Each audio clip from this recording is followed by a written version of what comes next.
Hi everyone, I'm Mandy, grateful member of Al-Anon. Congratulations to the Sunny Coast Rally. What a great outfit. You've done an amazing job, and very privileged to be invited here to participate. So I'm an adult child of an alcoholic. I'm the sister of two alcoholics, and I'm the wife of an alcoholic. You know, and they're all in AA. All the alcoholics in my life are in AA, so my problems are all over.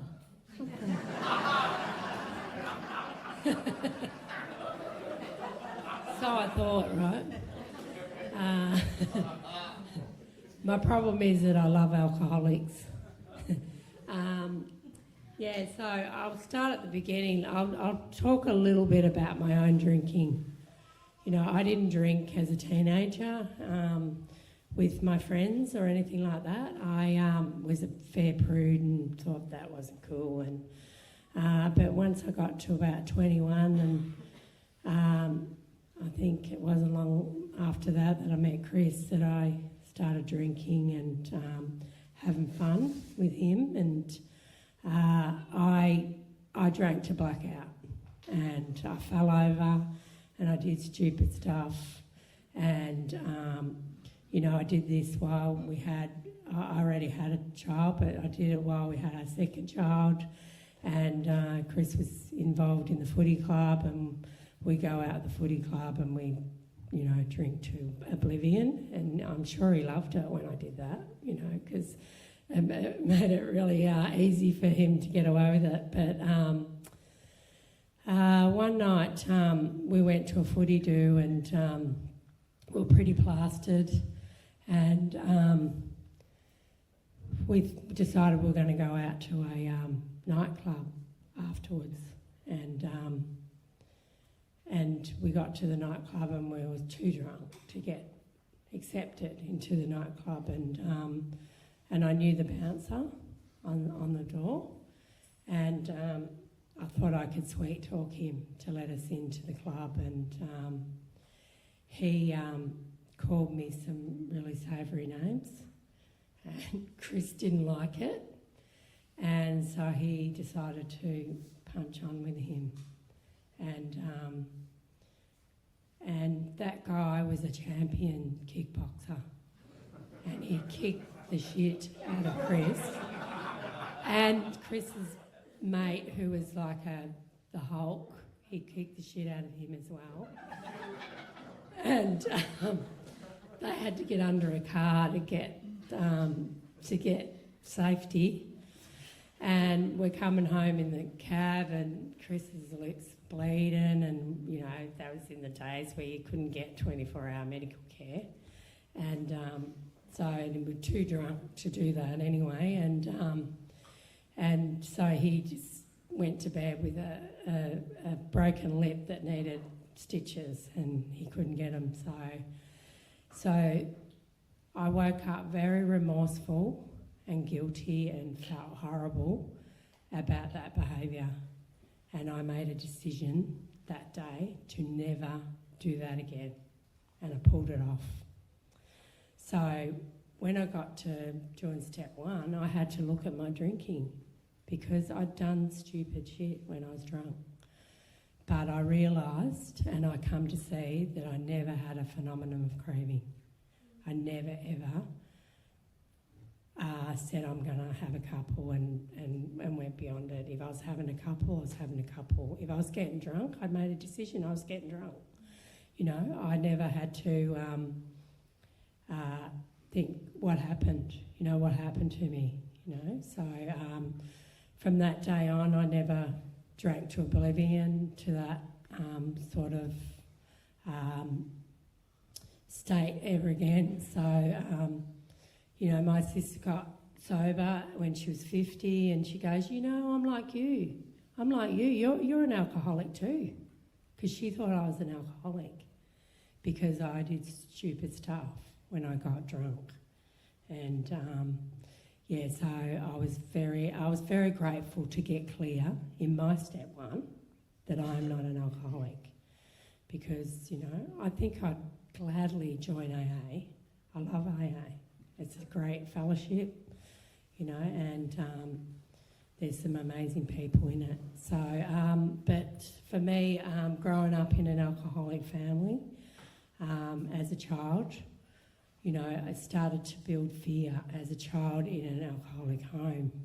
My dad got sober when I was 3 years old, and something wasn't right in that family, you know, something wasn't right in that home. And I started as a little girl to try and put a finger on what's wrong here, and I've got to fix it. I've got to fix this shit up because I'm not comfortable here. And Dad was untreated. He didn't do the 12 steps, and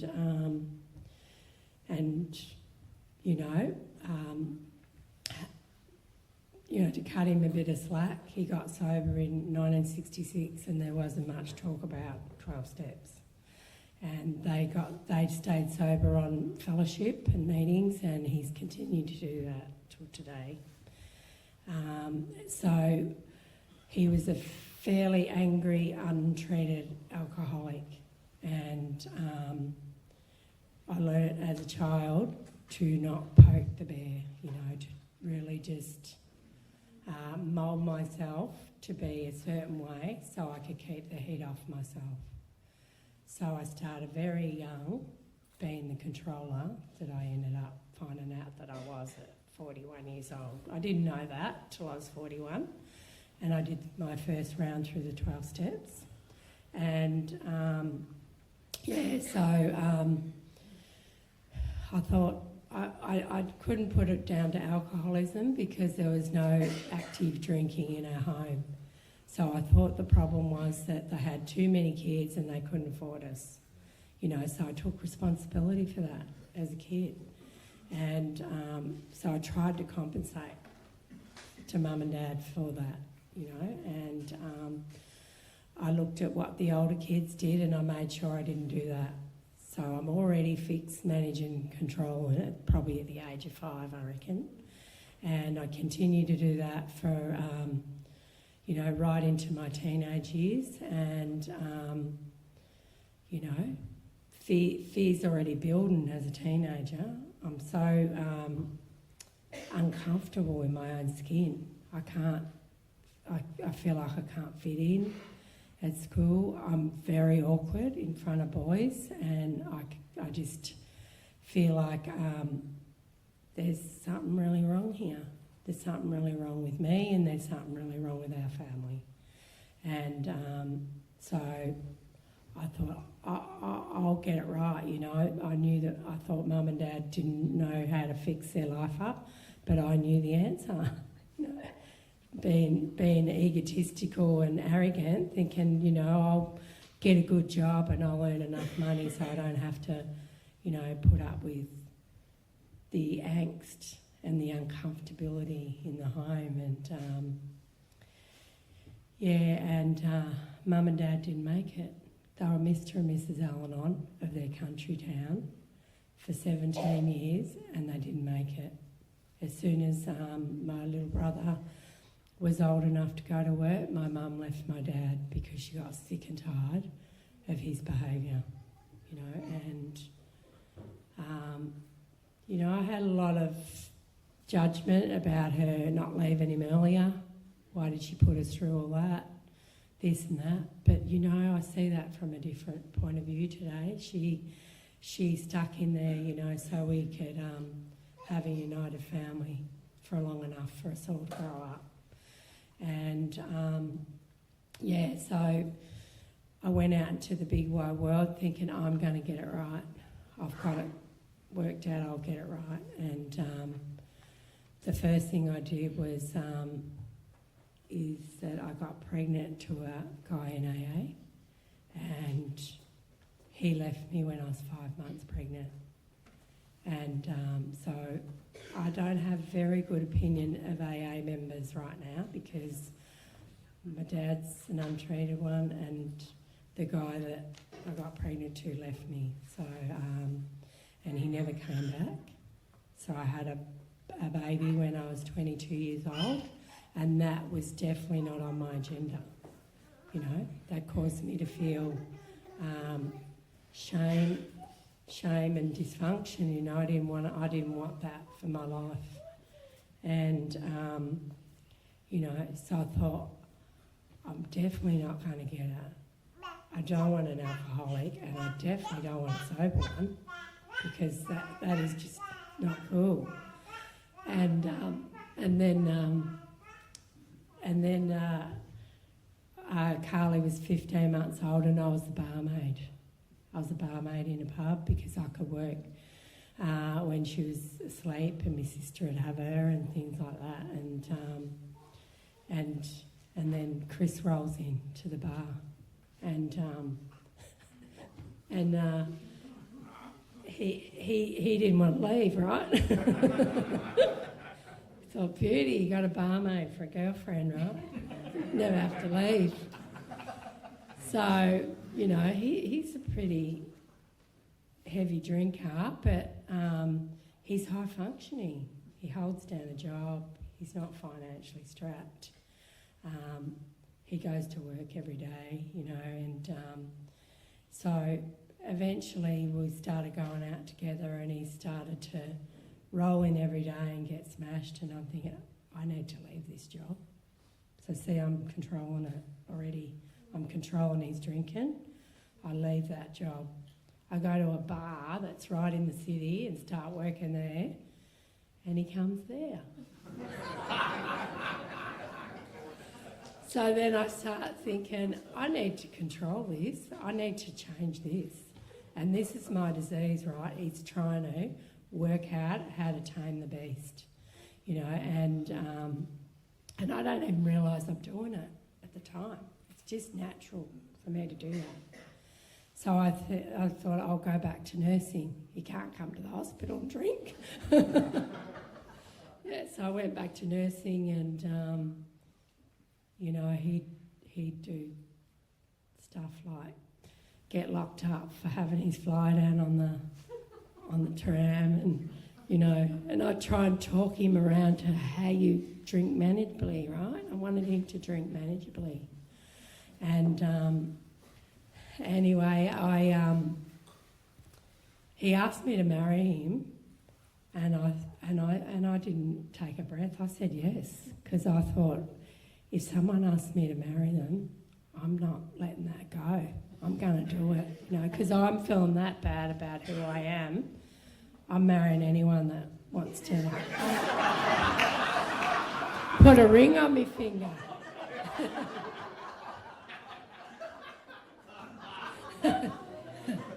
You know, I feel like I'm used goods. I'm a single mum of a daughter. I'm used goods. Who's going to want me, right? And so we got married, you know, and, you know, once I got that ring on my finger, that just gave me a king-size pot of control. Like I had a pawn that I could use because I had a ring on my finger. And you are going to get into submission now because I've got control of you. Yeah. So,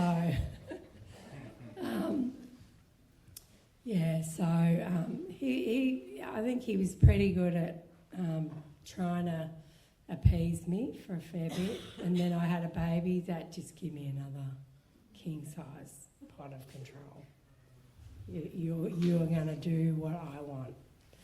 And when he didn't, I'd just pull out the divorce card, you know, and we'd go round and round and round in circles, but eventually the divorce card come out first for me. And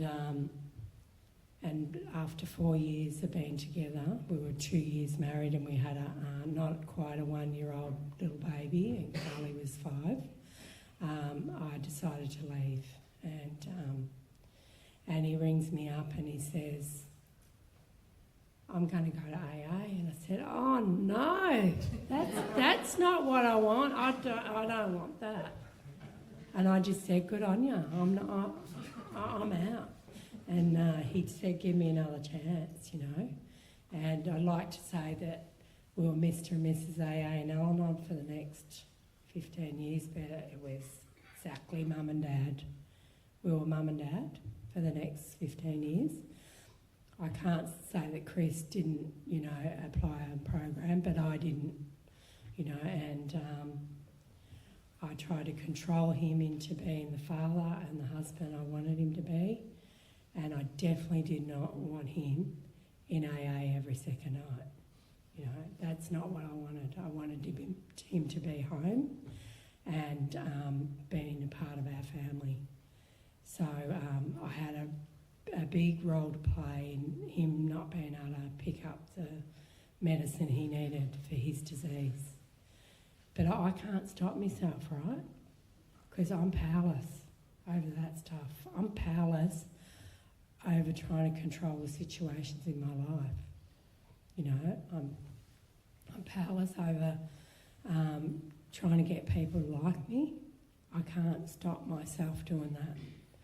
You know, and so eventually I think I'd pulled out the divorce card about 50 times by the time I was 15 years in Al-Anon. And, you know, and it worked. I thought it worked because Chris would get to his knees and cry his eyes out and say, don't leave, let's work it out. And you know, I think I thought I had a lot of power and that, you know, it was working, so I kept doing it. But at 15 years, Carly, our daughter, took a drug overdose, and I was on my knees. I was on my knees. I had no reserve. I had no solution for my life. I was powerless over what she was doing now as well. She was 19 and and then, you know, we asked her to leave at home and my mum and my sister turned against me for doing that, for being, you know, hard-assed and not enabling her. And that just gutted me and I had no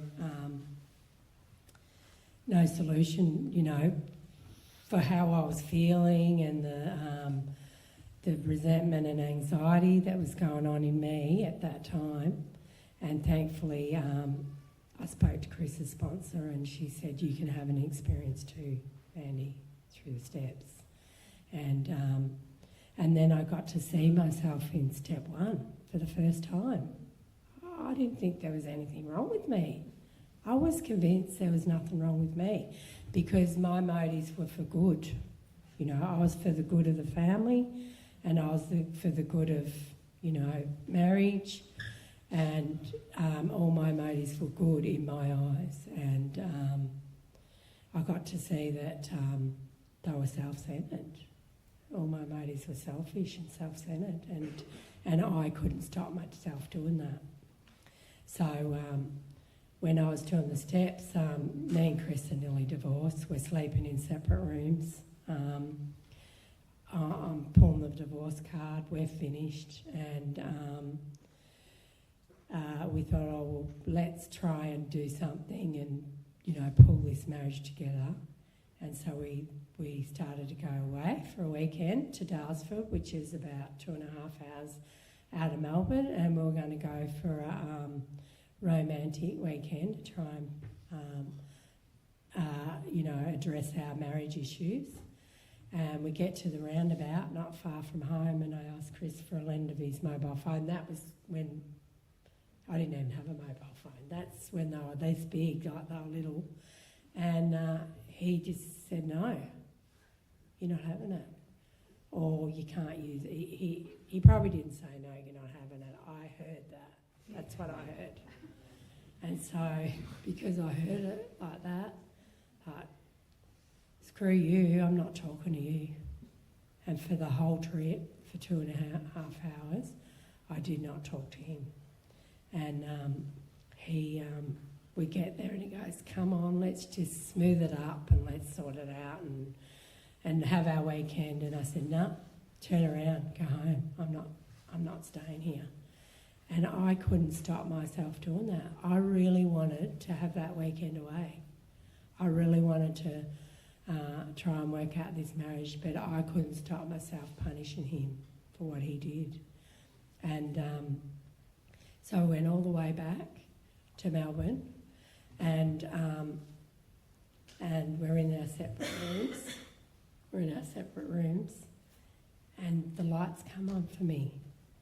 And it was the first time in my whole life I ever admitted that I did anything wrong. And I said to him, I'm a cow and I can't stop being a cow. You know, and as gracious as he is, he just said, you know, I get it. You know, we're all flawed. We all have our issues, and, you know, I get it. So that, I believe that was a God incidence for me to experience my real life experience while I was in step one. And I got to see a lot more, you know, and I still have step one experiences today, you know, because when I'm thinking I can run on self-will, I can start trying to manage and control the show. You know, I see that I try to manage and control my work, you know, that I went to work when I was, you know, in pain. I went in pain, I went when I was sick, you know, because I use money as my God, you know, so I thought that earning a good wage would give me another pawn to control. And I used it as a form of control, that I would never have to be told no if I earned enough money. And that's really what I wanted. I wanted to never be told no. I wanted to be able to have everything I wanted in life. And because I'm still invested that if I have everything I want in life, I'm going to be whole inside, you know. And I'm here to tell you that that wasn't the case at all, you know, because it was never enough, you know. Chris had, he'd become kinder and more loving, and that was never enough for me. I'd raise the bar. He jumps that one. I know I'm raising it. That's a standard now. I want better. I want better. I want better. You know, and I couldn't stop wanting more and wanting better. And I got to see that, you know, that's my disease. I can't stop trying to get my needs met out of people, places and things, you know.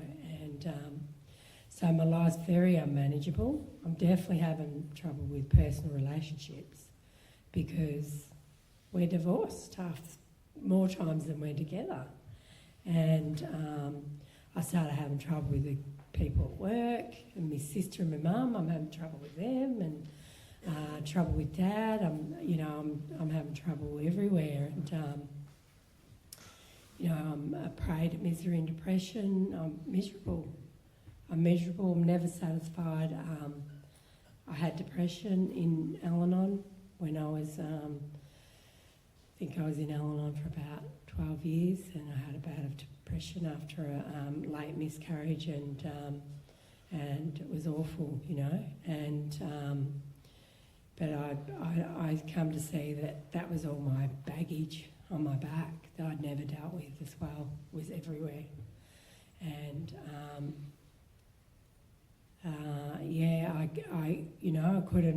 I couldn't make a life for myself. I was busy trying to make a life through other people, through my children, through my husband, and through my work colleagues, whoever. You know, I thought I had to have a certain type of friends to be okay in the world, and so I can't even live my life on my own terms, you know. And I definitely was unhappy. I was very unhappy. I couldn't, you know, I might be happy for a bit, but hang on, I've found something else that I haven't got, or something else that someone's not doing. So for me, it's been an amazing journey to do that first step one, and to really see that I'm powerless. Doesn't mean just because I know it, doesn't mean I can just pull my socks up and stop controlling. I can't just stop. You know, I've got a powerlessness that I can't stop,